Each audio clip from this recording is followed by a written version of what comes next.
Ladies and gentlemen, welcome back to another video with Swagglehos. And in this video, we got to talk about the top 10 most interesting sales that occurred this past weekend at the Platinum Heritage Auction. Boy, oh boy, did the Moon Boys come out to play. Man, 2024 is going to be an interesting year because we saw some absolutely bananas numbers for some of these books. So in this video, I want to go through the interesting sales, go through some of the books, talk about some of the narratives I think that are curious that surround them, and then ultimately talk about if this is a things to come for the rest of the calendar year. But of course, before I get into it, if you guys could like, comment, subscribe, I'd appreciate it. Helps support the channel, doing those things. Also, don't forget, Sanity issues number 2 and 3 Kickstarter pre-launch page is now live. Go over there. Give it a follow. Link is in the description. I am very, very excited to get these books out. And the good news is that you won't have to pay anywhere near the prices that were paid for these books right here. Of course, if you guys didn't know, Heritage had their signature platinum auction with a lot of big books. And I just wanted to talk about some of the most interesting ones that occurred this past weekend. Of course, the very first one is probably appropriate to talk about. We had the flagship book of the auction. This, of course, was the Amazing Spider-Man #1 Curator Pedigree CGC 9.8 white pages, selling for the whopping price of $1,380,000. The absolute record price that this book has ever sold for. Of course, it was just a few months back that we actually had a 9.6 sell at Hakes auctions around the $500,000 range. So a lot of people were predicting that this was definitely going to be a $1 million comic book. I think that that was a safe bet. Some people were thinking that it was going to be $2 million. I mean, I think where it landed at 138 is a very solid number. Now, I've already, had some highlights and some shorts and stuff that pointed out the fact that this actually had a little bit of a spine tick right there. Now, I was just kind of being a little bit cheeky with that. We all know that 9/8s can have spine ticks, although this is one of those books that I think if you sent it in a couple different times, you might actually get, a 9/6 and then you might get a 9/8. It's a little bit of a coin flip with a spine tick like that. But one of the interesting things I also pointed out was that this was actually a Kraken press. At one point, this was a CGC 9.6. This was before they had the gold pedigree labels. They had it in the old label. So they were able to take this book, the Curator copy, and get the 9/8 out of it. Back when this sold originally at the Curator pedigree was $272,000, if I am not mistaken. So quite the flip. The person who had it and got it reholdered into the 9/8 was able to make $1 million on that sale.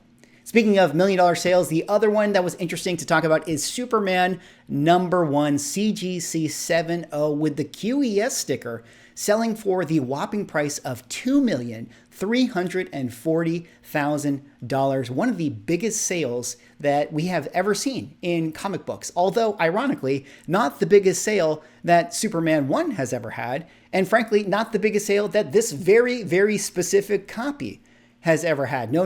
If you go back to 2021, you would see that this book actually sold for $2,604,750, an absolute monster price. So taking a bit of a haircut of $300,000. Now, what was very interesting about this whole situation is that $2.6 million sale actually had another sale that came after it, one that is not actually recorded onto GPA. We actually had that book sell at Golden auctions not too long ago, sometime in mid-2023, where the book actually sold for $1.6 million.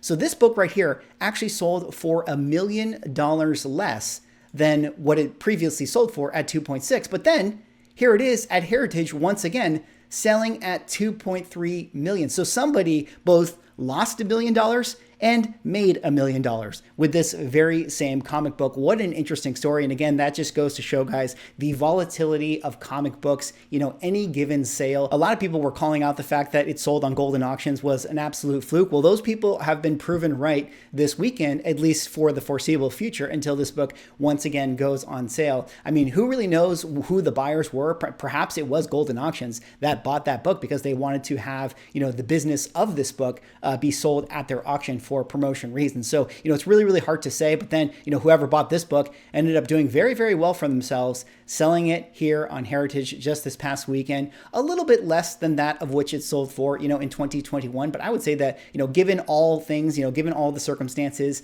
of the current economy, I mean, while it isn't a great return on your investment, in fact, it's a negative return on your investment if you bought the $2.6 million version, back in 2021, this still is actually a pretty good number considering it went all the way down to 1.6.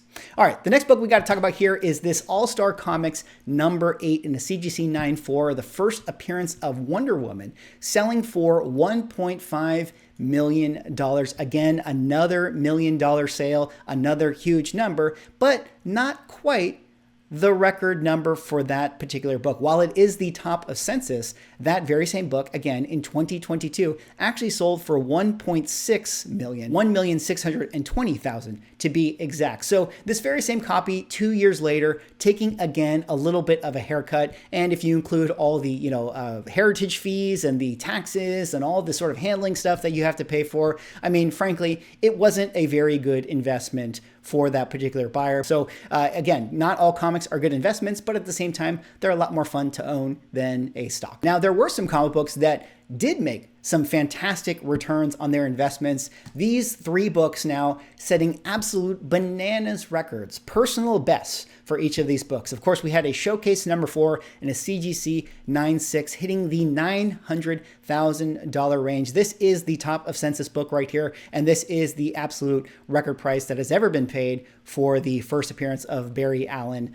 The Flash. Not quite the $1 Million Club, not quite there yet, but again, a very, very strong showing for this book. But this wasn't the only Silver Age DC key that had a strong showing. We also had a Brave and the Bold number 28, first appearance of the Justice League, sell for $810,000. Again, a top of census book that set its personal best this past weekend. A lot of people were predicting that maybe this book would be $300K, $400K, maybe $500K, but it went all the way up to $810K. That is quite the number. And note one of the really interesting things about this. Did you guys know that this is actually the first cover appearance of Aquaman? Well, I mean, I guess it's not technically the first cover appearance of Aquaman. There's some foreign comics, I think an Australian comic that has Aquaman on the cover. But as far as American comic books are concerned, this is actually the first time you will ever see Aquaman on the cover. So there you go. Perhaps the Aquaman movie made somebody really, really want this book. Now, the next big winner we have to talk about setting its absolute personal best is the Incredible Hulk number 1 in a CGC 9.2 white pages, also selling at the $800,000 range, $825,000, the absolute record number for this book.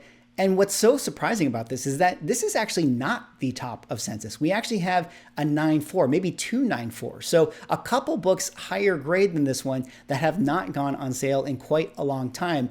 This is very, very impressive. And it is an absolute beautiful 9.2 copy of this thing. The colors are fantastic. The book looks incredible. And that is why it commanded such a high price tag, absolutely shattering its previous record. But speaking of previous records, books that didn't quite get there are in fact Batman number 1. This CGC 7.0 selling for $630,000. Now, I believe that if I pull it up right here, we can go down to the 7.0 and see that previously this book, not the same copy, but a version of this book, had actually sold at the $660,000 in April of 2023. So I would say that, this is kind of an indication of where we might be kind of in the state of the comic book market where, obviously prices have been correcting, obviously things have been coming down, but, in comparison to where we were, in 2023, we're not that far away. Now, the other interesting thing is that we also did have a Batman number 1 in a 2.0 sell for $102,000. And that right there is one of the absolute lowest sales we have seen for this book in quite some time, specifically that at the 2.0 range, where if we go down here and pull that up, we can actually see that this book has sold many times well above that particular price tag. We had a $222,000, a $240,000, a $174,000, and a $176,000. This book going from $222,000 all the way down to $102,000. So a $100,000 drop. Now, of course, we have to point out that this right here is not the most attractive Batman one. In fact, in one of my preview videos, I actually mentioned that, given the damage on this, given a lot of the chipping, given the slash across Robin's face and Batman's leg and thing like that, I wouldn't be surprised if this book was the cheapest version of Batman 1 you were going to be able to find for yourself. For instance, this 1.8 actually sold for $132, so $30,000 more than that of this one that just sold. But, you can look at the damage right here, and while it does have a chip, the chip is at a place where it doesn't really affect the art in the same way that this one might be a little more distracting for the people that actually want to buy this book. Now, also, it is important to point out that if you go over to the 2.0 grade, you can actually see that this particular copy sold in 2019 for $71,000. So somebody did buy this in 2019 for $71,000, and then they were able to sell it for 102 right here. At least they didn't lose money. I mean, again, they had to pay a lot of taxes and fees. I wouldn't necessarily call it an amazing investment, but they got to enjoy it for the time in which they held it. All right, last couple interesting sales I wanted to talk about are actually two books that I'm going to group together right here. The Silver Surfer #1 in a CGC 9.8 and this Fantastic Four #48 in a CGC 9.8. And what makes these sales so interesting is that, of course, Fantastic Four #48 is in fact the first appearance of Silver Surfer. And then Silver Surfer #1 is, frankly, just the origin of Silver Surfer. I mean, this might be his 4th or 5th appearance, but again, it has in my opinion, much nicer looking cover if you're a Silver Surfer fan than that of Fantastic Four 48. And you can actually see Fantastic Four 48, this 9.8 selling for $96,000, where this 9.8 actually sold for $132,000. Now it's important to point out that Silver Surfer 1 at the CGC 9.8 level only has 10 copies, where Fantastic Four 48 at the 9.8 level actually has 43 copies. So again, I think this is one of those important things to talk about and remind ourselves, is that cover is king when it comes to comic books, and scarcity is king when it comes to comic book values. I mean, even though this is the technical first appearance of this Silver Surfer character, you can see that, if the book is more rare and the cover is more desirable as a collector item, it doesn't really matter. I mean, someone will rather pay, $35,000 more for this book right here than that of, this book right here. I will say that the price tag of this $96,000 FF48 is a little bit high, if you ask me. I mean, there's still a lot of copies out there. And if you kind of take, what we've been looking at with the comic index and adjusting the values and things, I wouldn't be surprised if this book, ticks back down, over the course of the next, calendar year or so. Even though I think we're going to enter a better market, I still have some concerns with books that have high censuses, but I'm going to save that talking point for later on when we get to our last book. Now, the second to last book is going to be this one, Avengers #4, first Silver Age appearance of Captain America, also in a 9.8 white pages, selling for $108,000. While 6 figures is a lot of money, I thought that this was a really interesting one, being that this book, literally this very same copy, sold just a few months ago.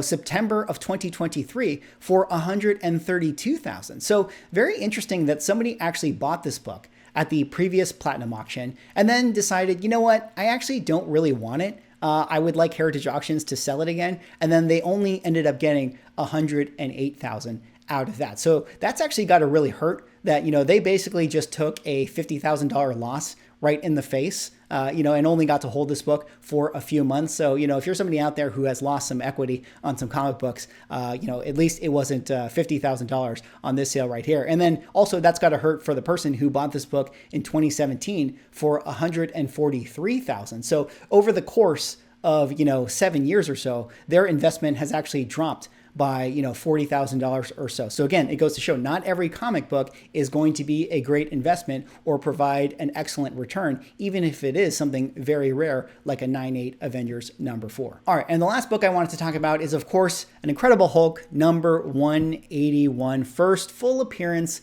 of Wolverine. Now, one of the reasons why I wanted to bring this book up is because it got a pretty strong sale overall, given where prices have been going, and also given all of the kind of shenanigans going on with CGC and the reholder situation. I mean, one of the questions I think going into the sale was going to be, are there going to be people that get a little bit of cold feet going into some of these purchases? And it didn't really seem like the CGC scandal had any effect on these prices right here. Buyers were definitely fearless. Buyers had a lot of trust in this market, and whoever bought this 181 was not concerned that it could potentially be missing the Marvel value stamp. Now, $72,000, while that is, a pretty strong sale, I mean, we can see that some of the 9.8s, recently had pulled 66,000, 66,000 here, 69,000, so it had been, definitely sliding down, and 72 is a little bit of a tick back up, but, again, based on, where we've we've been going with the market and the calculations, I would be still a little bit concerned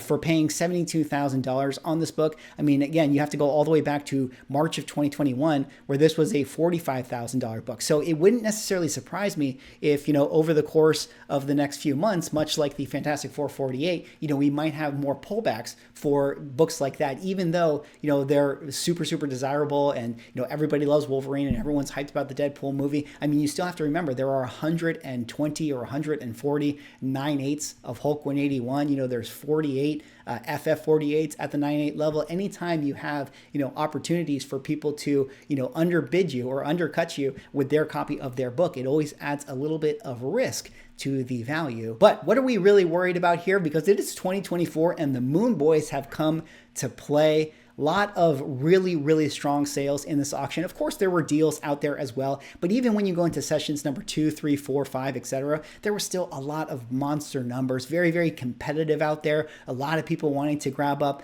a lot of these books. Even the AF-15 selling very well. A lot of the Silver Age stuff sold very well. So it was really interesting that buyers really, really did show up in this particular auction, and you have to wonder if that's a sign of things to come, for later on this year. Again, if we talk about more of the macro environment, everyone knows that we're probably going to be getting interest rate cuts. The stock markets, crypto, all those things have been pumping. People are definitely more bullish going into this year, but a lot of people still talking about the fact that we might get a recession. I mean, who really knows? But as far as comic books are concerned, everybody is buying them up. Anyways, that's all I got for this video. That was my recap of the 10 most interesting books I thought occurred this past weekend. What did you guys think of the sale? Did you guys buy anything? What did you guys think of these particular books? Let me know in the comments. Anyways, that's all I got for this video. Like, comment, subscribe, follow the Kickstarter page, link in the description. See you on the next one.